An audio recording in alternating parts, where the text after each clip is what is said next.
जय हिंद सभी को बेटा। सबसे पहले तो आप सभी का हार्दिक अभिनंदन और स्वागत। और इस वीडियो में मैं आप लोगों के साथ डिस्कस करूंगा बीए सेमेस्टर 6 का जो सिलेबस है सोशलॉजी का, उसको लेकर के और उसके कुछ महत्वपूर्ण टॉपिक्स।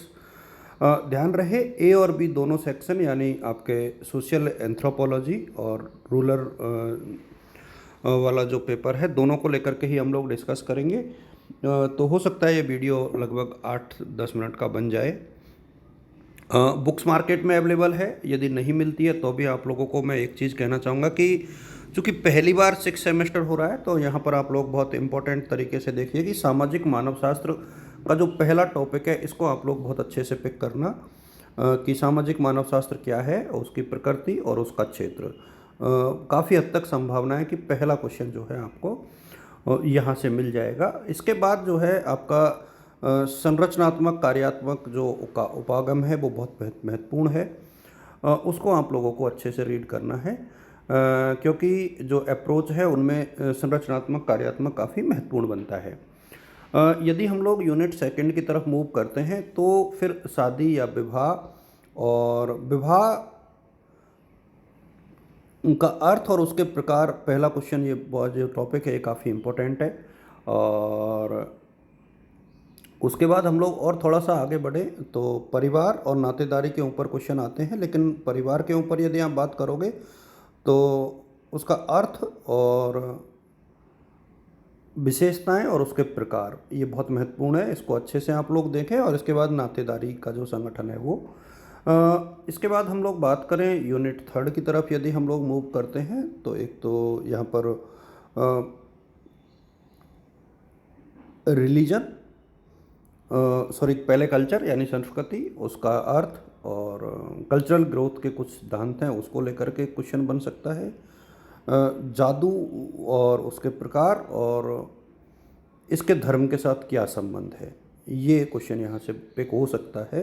इस चीज़ का आप लोग थोड़ा सा ध्यान रखना, ये बहुत महत्वपूर्ण चीज़ें हैं। इसी के अकॉर्डिंग आपको पढ़ना भी है। और देखिए मैं फिर बता दूं कि यहाँ पर आपको कुछ डेफिनेशंस याद करनी है, परिभाषा और फ्लो चार्ट का प्रयोग करना है, डायग्राम का यूज करना है, बहुत तसल्ली से पेपर को सॉल्व करना है। निश्चित तौर पर ये जो पेपर है वो आपके काफ़ी महत्वपूर्ण भी है। और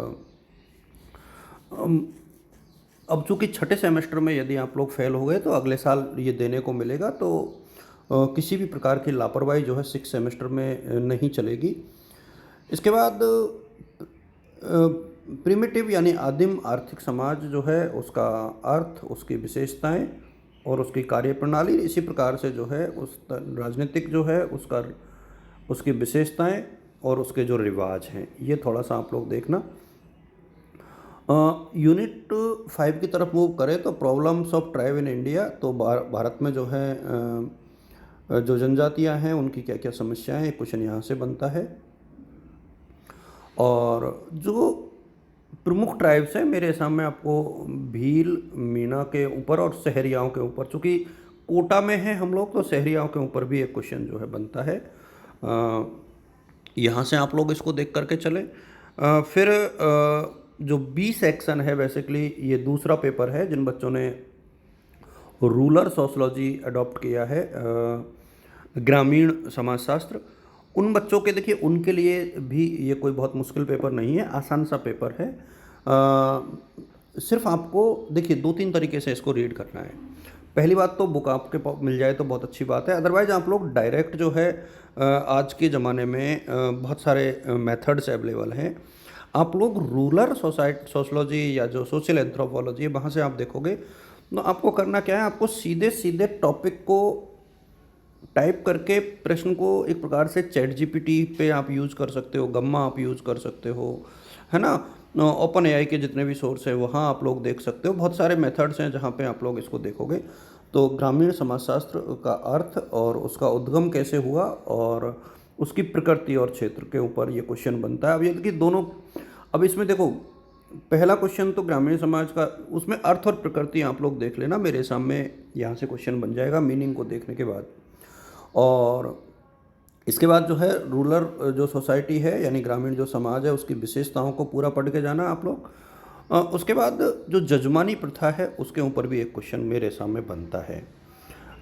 यदि हम लोग प्रॉब्लम ऑफ रूरल सोसाइटी की बात करें तो जो मेन प्रॉब्लम है वो क्या है, गरीबी और बेरोज़गारी की समस्या है, वो बहुत महत्वपूर्ण है। और इसके अलावा असमानता की भी है और असाक्षरता की भी है। यूनिट 4 की तरफ हम लोग यदि मूव करें तो planned change for rural society, यानी जो नियोजित परिवर्तन होता है ग्रामीण समाज का, वो तो ये यहाँ से हम लोग देख सकते हैं। देन पंचायती राज पूरा, इसको देख लेना यहाँ से। और कम्युनिटी डेवलपमेंट प्रोग्राम के ऊपर एक क्वेश्चन जो है बेसिकली बनता है, तो यहाँ से आप लोग इसको भी देख सकते हो। यूनिट 5 की तरफ यदि आप लोग मूव करोगे तो चैलेंजेज अगेंस्ट इम्प्लीमेंटेशन, और ये बहुत इंपॉर्टेंट है कि जो ग्रामीण विकास के कार्यक्रम हैं उनको लागू करने में कौन कौन से चुनौतियां हैं, जो चैलेंजेज हैं वो आते हैं बेसिकली। तो ये काफ़ी इम्पोर्टेंट टॉपिक बन जाता है अपने आप में। इसके बाद जो अगला क्वेश्चन है वो importance of rural sociology for rural development, यानी जो ग्रामीण समाजशास्त्र है उसका ग्रामीण विकास में क्या योगदान हो सकता है। ये अपने आप में बहुत महत्वपूर्ण बन जाता है। ध्यान रखना बेटा, इसमें बुक्स आपको देखनी है, अच्छी बुक्स मार्केट में अवेलेबल है। दोनों ही जो पेपर हैं आपके, चाहे वो सोशल एंथ्रोपोलॉजी हो, चाहे वो रूरल सोशलॉजी हो, दोनों को ही आपको अच्छे से रीड करना है। और मुझे पता नहीं कि आपके पेपर कब है, मैं देखूंगा टाइम टेबल में। यदि टाइम हुआ तो कुछ एक जो टॉपिक है, इंपॉर्टेंट टॉपिक्स हैं, और उनके ऊपर वीडियोस बनाने का प्रयास करूंगा। तो यदि आप इस वीडियो को देखेंगे तो उसके बाद जो है आप कोशिश करना कि चैनल को देखते रहना, निश्चित तौर पर कुछ क्वेश्चंस के आंसर आपको यहाँ पर मिल जाएंगे। Thank you so much.